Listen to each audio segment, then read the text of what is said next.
مثلا بيكم في تجربة جديدة في المتحف المصري الجديد. طبعا في ناس كتير بتشوف المتحف المصري من بره لكن ما تعرفش ايه اللي جوه. تمام، فتجربتنا النهاردة مع المتحف وهنشوف المتحف دلوقتي فيه ايه. الافتتاح بتاعه كان تقريبا من 10 ايام، فهصور لكم دلوقتي كل حاجة في المتحف، والمتحف بيبقى شكله عامل ازاي من جوه، وايه المتحف ده يستاهل ان انت تخشه ولا لا. هو طبعا اي حاجة في مصر في بلدنا تستاهل ان انت تخشها بصراحة. فاحنا دلوقتي هنشوف مع بعض ايه اللي جوه المتحف. يلا بينا نتفرج ونشوف ايه اللي جوه المتحف. طبعا زي ما انتم شايفين احنا هنا جوه المتحف. بصوا المنظر من فوق عامل ازاي. طبعا زي ما انتم شايفين المكان اللي فوق اللي انتم شايفينه ده بيبص على طول على الاهرامات. دلوقتي هنطلع ونشوف الاهرامات هتبقى شكلها عامل ازاي من فوق. طبعا في التمثال الشهير اللي هو تمثال ابو الهول. بص المنظر والجمال والروعه. طبعا لسه هنفرجكم دلوقتي ايه اللي جوه المتحف. هنطلع هنا في مفاجآت جميله جدا. هنشوف مع بعض ايه اللي جوه المتحف.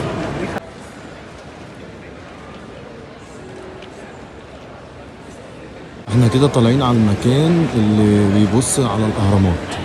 الازاز اللي انتوا شايفينه فوق ده بيبص على الاهرامات على طول. فتركزوا معايا وتبصوا على المنظر ده. بص بص بص بص كده. بص المنظر ده، مش عارف هتشوفوه ولا لا. بص، ده اجمل منظر ممكن تشوفه في المتحف المصري الكبير. بص بيبص على الاهرامات على طول.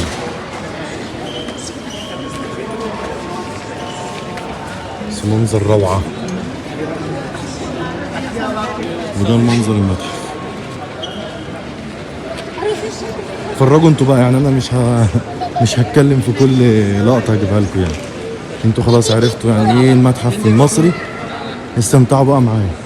دلوقتي بقى احنا داخلين على الشغل العالي قوي والشغل الفخم جدا جدا جدا. زي ما انتوا شايفين بوابات. هنخش دلوقتي نشوف بص المناظر فوق عامله ازاي.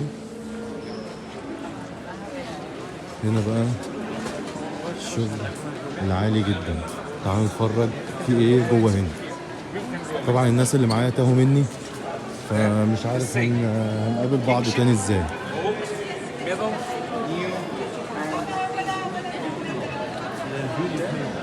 اهم الناس هناك اهم، شفتهم الحمد لله.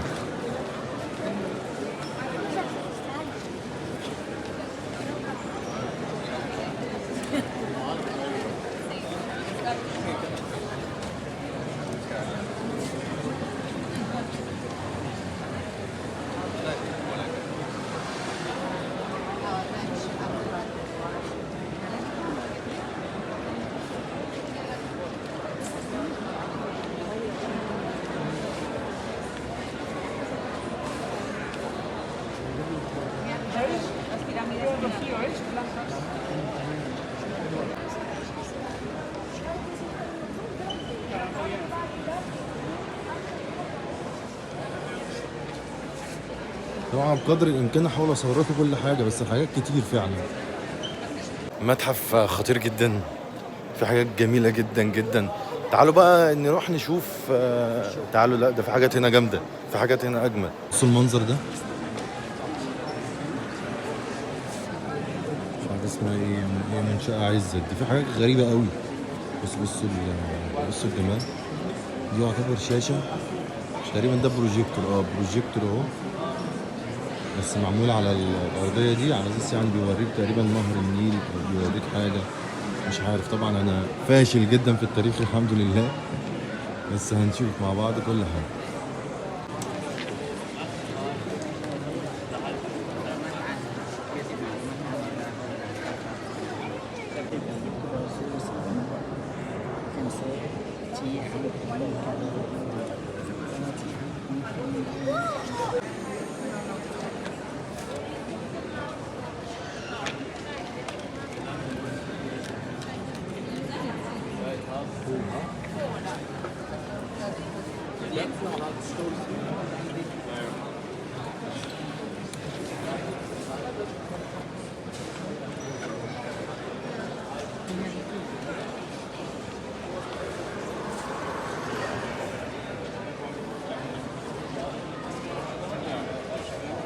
تعالوا بقى ننزل تحت ونشوف ايه اللي موجود تحت. المتحف كبير جدا جدا جدا، فانا مش عارف يعني اصور لكم ايه ولا ايه بصراحه.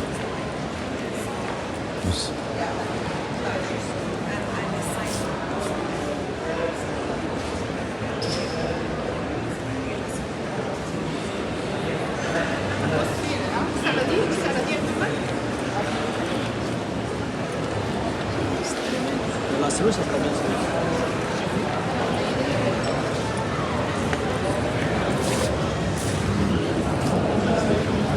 طبعا دي المراكب اللي كانت بتبقى في النيل على ما اعتقد.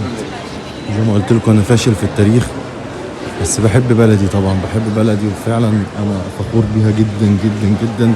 ان الناس بيجوا من انحاء العالم علشان يتفرجوا على الحاجه دي. بس المنظر هوريكم دلوقتي منظر تحفه تحفه دلوقتي. ركزوا كده معايا، بصوا المنظر اللي هناك ده. تعالوا اوريهولكم. منظر جامد جدا. طبعا الناس اللي معايا تاهوا، فانا بقى ايه، قلت اعيش انا مع نفسي، وبعد كده بتصل بيهم واشوفهم هم فين.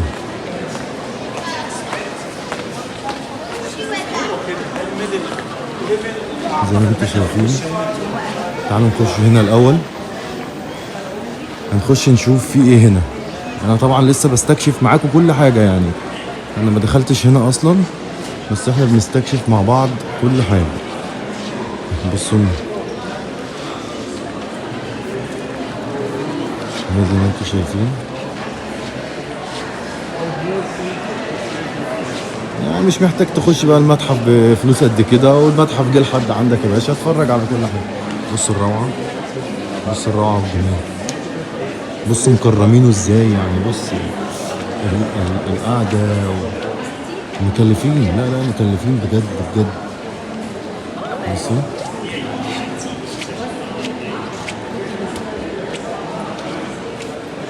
دي روعة مصر. طبعا انا مش عارف التماثيل دي تماثيل ايه، كل حاجة بتبقى مكتوب عليها اهو.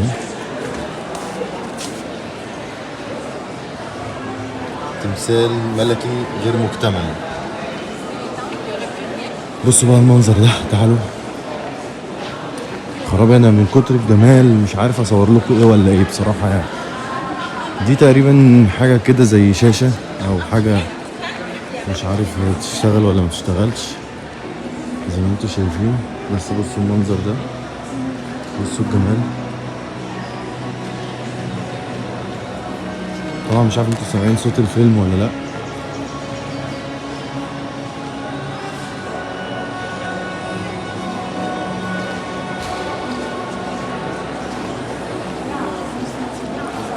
مش عارف اصور لكم ايه ولا ايه.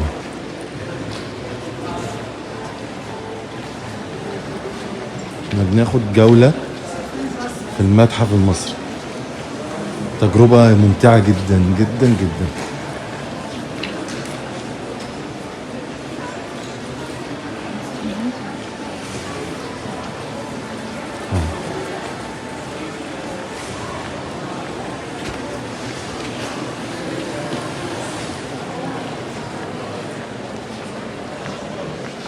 المتحف كبير قوي قوي قوي فوق ما تتخيلوا. يعني انا اصلا مش عارف انا دخلت منين وهرجع تاني ازاي. نخش هنا نشوف فيه ايه. يلا بينا. الله بصوا الشاشة دي ازاز، يعني ده ازاز. بص المنظر، الله جميلة قوي. حد واخد باله ايه اللي بيحصل؟ كل الازاز ده كده.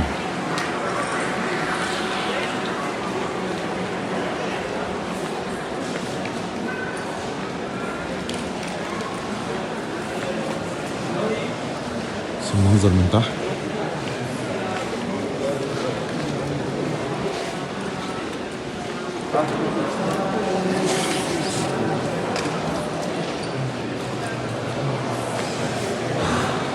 اتفرجوا على روعة وجمال المصريين. تعالوا بصوا ده المنظر ده. انا كل ما بمشي بكتشف حاجات اجمد. بس مش عارف انتوا هتاخدوا بالكم من المنظر ده ولا مش هتاخدوا بالكم. ده تقريبا النيل اهو في السحابة.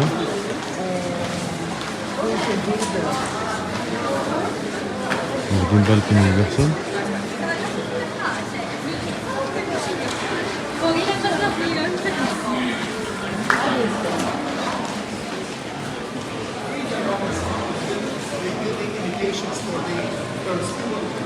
ده بقى الموميات الحية زي ما بيقولوا.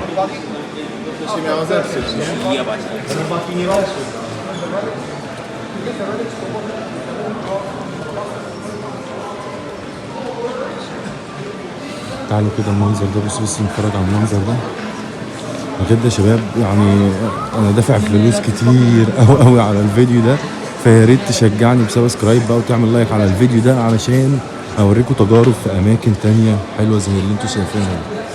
بصوا المنظر، روعة مصر، روعة وجمال المصريين القدماء. بجد انا منبهر حرفيا باللي انا شايفه.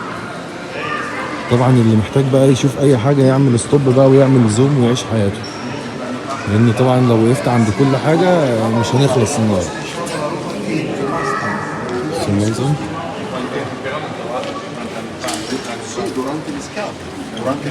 Quando è che hanno incominciato una nuova ripresa? Hanno cominciato le scale nel 1820 in poi, dopo l'arrivo di Napoleone.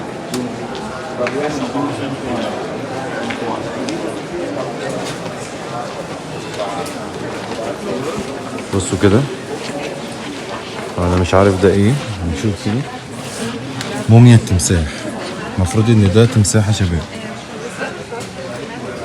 بس تمساح حقيقي على فكرة، مش حاجة كده يعني جرافيك لا ده حقيقي.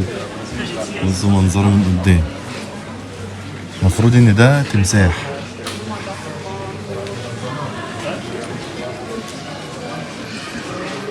طبعا فخور جدا لان الناس بتيجي من جميع انحاء العالم علشان يتفرجوا على عظمة وجمال التماثيل اللي انتوا شايفينها دي.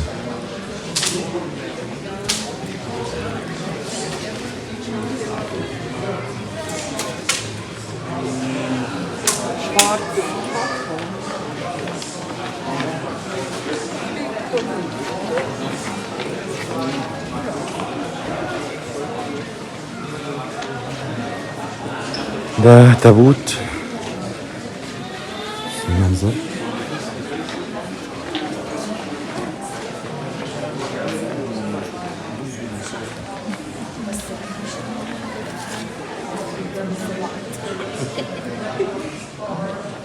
يلا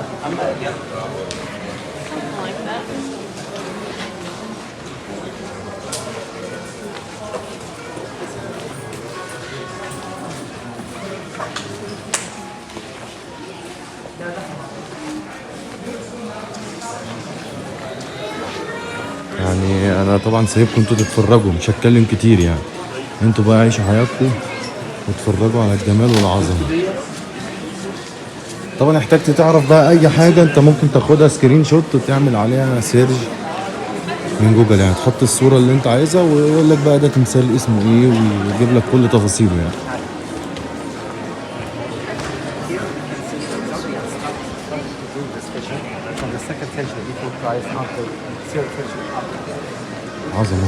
عظمه بجد. تعالوا بقى اوريكم منظر عاشر روعه، يعني انا مش عارفه ده المنظر الكامل اللي انا بكلمكم عليه. طبعا الناس هنا قاعده بتشرح لبعض، هنشوف مع بعض. أول واحدة السوشي في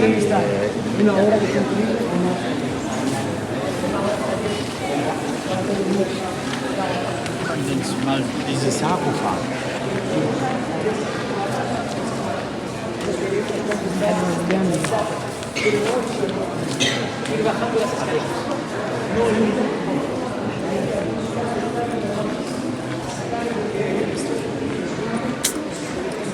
بجد انا فخور جدا ان في بلدنا في الجمال ده كله. في ناس كتير قوي ما تعرفش الحاجات دي ان هي في بلدنا اصلا. فانا طبعا عامل لكم الفيديو ده عشان الناس تعرف قيمة البلد اللي انت عايش فيها. والله انا مش عارف انا دخلت منين وطالع منين. انا حاسس ان انا لفيت كتير قوي بس مش عارف انا هرجع ازاي اصلا. ده ورق بردي مكتوب عليه اسمي اهو. اهو مكتوب عليه كلام غريب بصراحة. ده كل ده ورق بردي.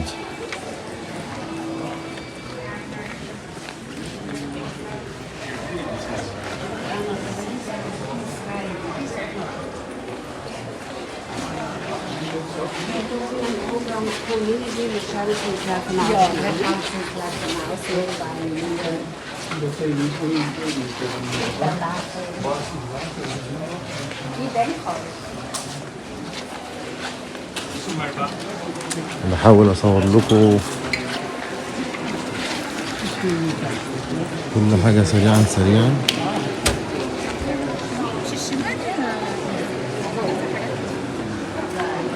والله مش عارف انا صورت لكم هنا ولا لا. يعني من كتر ما انا دماغي لفت اصلا حاجات كتير قوي.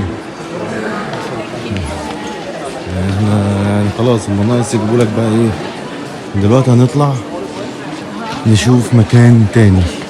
عايزكم تسامحوني لان انا بصور بنفسي مفيش حد بيصور. فانا بحاول افرجكم معايا على المشاهد اللي انا شايفها عشان للاسف بجد مفيش حد معايا مصور. فانا بحاول ان انا اجمع لكم كل الحاجات اللي في المتحف تتفرجوا عليها معايا. فسامحوني يعني. تعالوا بقى نكمل ونشوف. انا منبهر. بصوا المنظر.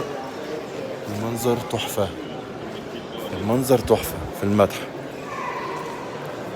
الله. تعالوا بصوا. تعالوا اوريكم المنظر ده. منظر جميل قوي عجبني. بصوا. بصوا العظمة.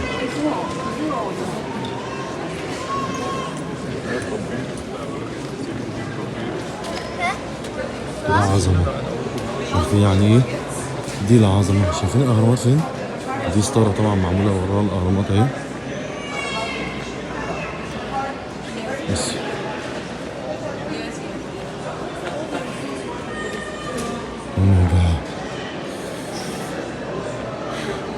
الله الله الله الله الله.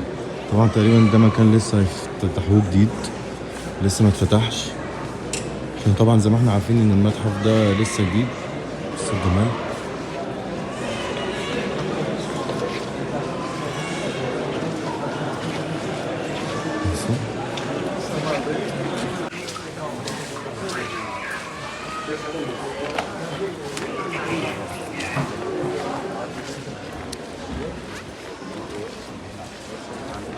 دي مش عارف دي مركب ايه دي.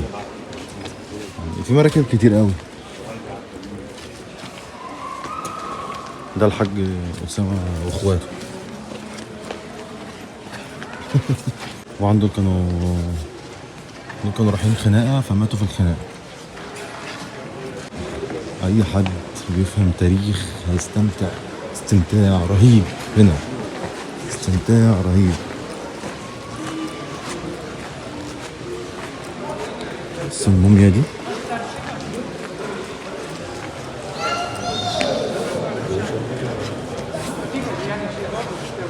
تعالوا ننزل. في حاجات هنا حلوة برضو. موميات.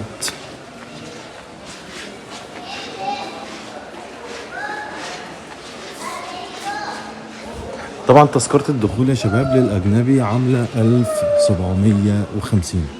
للمصري عاملة 200 البالغ 25. لا 200 اللي بالغ سن 25 سنة. والطالب 100.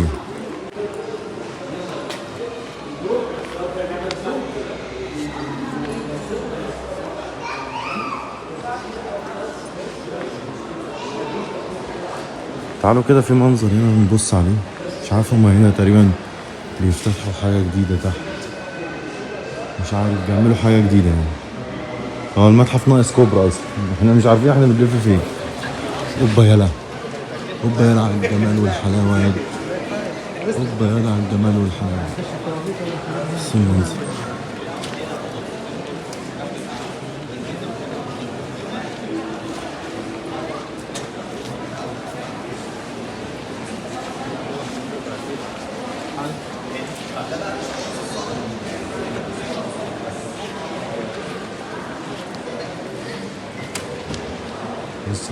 تمثال.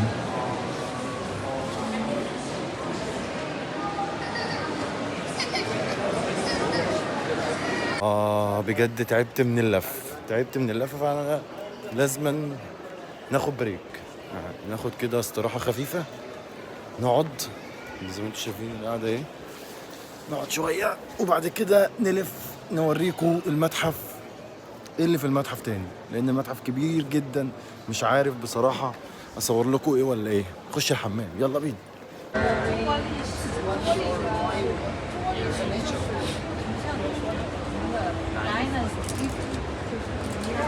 دلوقتي احنا نازلين على السلم زي ما انتم شايفين، هنروح منطقة المطاعم نشوف شكل المطاعم هناك والمتاحف هتبقى عاملة ازاي.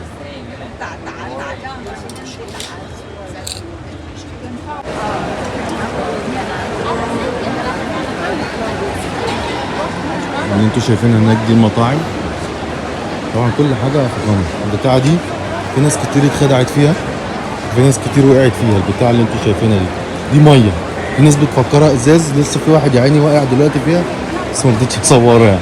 بصراحة لو كنت صورته كان هيبقى الترند اليوم. هنا المطاعم زي ما انتوا شايفين،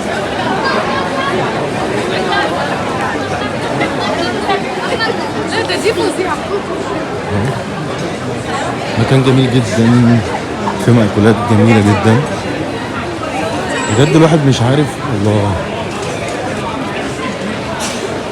ده ايه، ده مش عارف، ده تقريبا مطعم جوه او متحف، لا مطعم. المطعم عامل ازاي، بصوا المنظر ده، بصوا جمال المطاعم هناك. طبعا مش هينفع اخش مطاعم واجرب لكم الاكل، عشان انا لو دخلت هنا بالصلاه على النبي كده هدفع اللي ورايا واللي قدامي. اهو بصوا الجمال، فخامه بجد، حاجات روعه الروعه، حاجات مصروف عليها بجد يعني. دلوقتي احنا طالعين في النور كده بقى، قدرت اصور لكم معظم الحاجات اللي في المتحف. طبعا تجربه جميله جدا، مش هتكفيكم الفيديو او مش هيكفيكم ان انتوا تتفرجوا على الفيديو، لازم تيجوا المتحف هنا للمصري ب 200 جنيه. مشاهد جميله جدا وبجد حاجه تخليك فخور ببلدك، وفخور ان انت شايف الناس الاجانب بيجوا من انحاء العالم. انا انبسطت حرفيا، انا انبسطت. اي نعم انا ما لفتش المتحف كله لان بجد تعبت، بس انا انبسطت. بس كده يا شباب، ودي كانت تجربتنا النهارده، يا رب تكون التجربه عجبتكم. ما تنسوش تعملوا سبسكرايب وتفعلوا زر الجرس عشان يوصل لكم كل جديد، عشان ان شاء الله هنعمل تجارب اجمد واشد من كده الفتره الجايه. سلام.